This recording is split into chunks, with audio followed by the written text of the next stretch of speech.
Producer और बेहद कामयाब डायरेक्टर। दिलीप कुमार ने ऋषि दा को डायरेक्शन करने के लिए इनकरेज किया। फिल्म मुसाफिर से डायरेक्शन में कदम रखा। Whole credit should go to Dilip Kumar for my directorial career. It is he who insisted that I must take to direction, and I was constantly refusing. So one day he asked me, I used to stay just by the side of Mohan's studio, that what type of film you want to make? You must make a film. I said, look, this room where we are seated,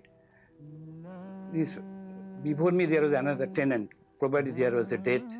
Probably the couple made love here. Probably somebody died here. Probably they quarreled.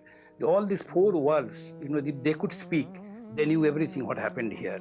So I want to make 3 short stories linked by a flat where 3 different tenants, they come, and the story should part into birth, marriage, and death. We call Janam, Mrityu, Vibaha. These 3 episodes. So he looked at me, smiled. He said, "Tu marega," because this type of film, short stories, then don't work. But you make it, I'll work free. Calcutta में जन्मे science graduate ऋषि दा ने 1945 में new theatres की lab को join किया। बिमल रॉय इनके talent को परख गए और इनसे अपनी फिल्में एडिट करवाईं। इस तरह ऋषि दा की एडिटर के रूप में एक अच्छी खासी पहचान बन गई। बतौर असिस्टेंट डायरेक्टर भी कुछ फिल्में की। Raj was a very dear friend of mine since early 1950s.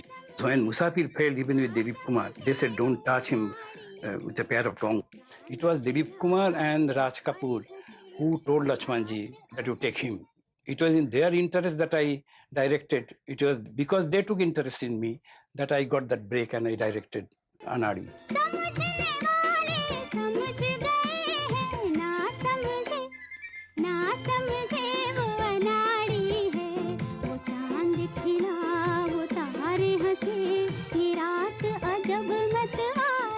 और फिल्म अनुराधा, जिस फिल्म में मिस इंडिया रहीन लीला नायडू को इंट्रोड्यूस किया।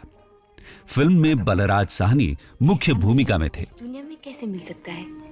इसके लिए तो वहां स्वर्ग में जाना पड़ेगा। जी मैं भी यही समझता हूँ कि मुझे स्वर्ग जाना पड़ेगा या स्वर्ग को मेरे पास आना पड़ेगा। लगभग 40 से ज्यादा फिल्मों में अपना भरपूर योगदान देने वाले इस वेटरन फिल्म मेकर ने टॉप के एक्टर्स के साथ काम किया। कई एक्टर्स को पब्लिक में पॉपुलर इमेज से विपरीत रोल्स में कास्ट किया।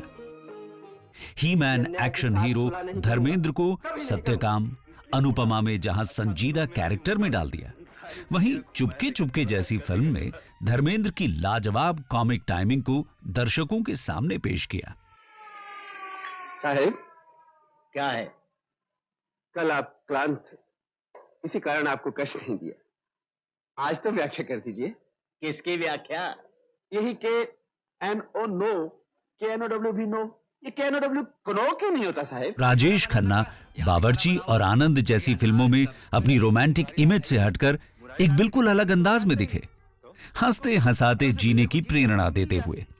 देखो बाबू, कभी तुम्हारे साथ ऐसा हुआ है कि किसी आदमी ने तुम्हारा कोई नुकसान नहीं किया लेकिन फिर भी तुम्हें अच्छा नहीं लगता?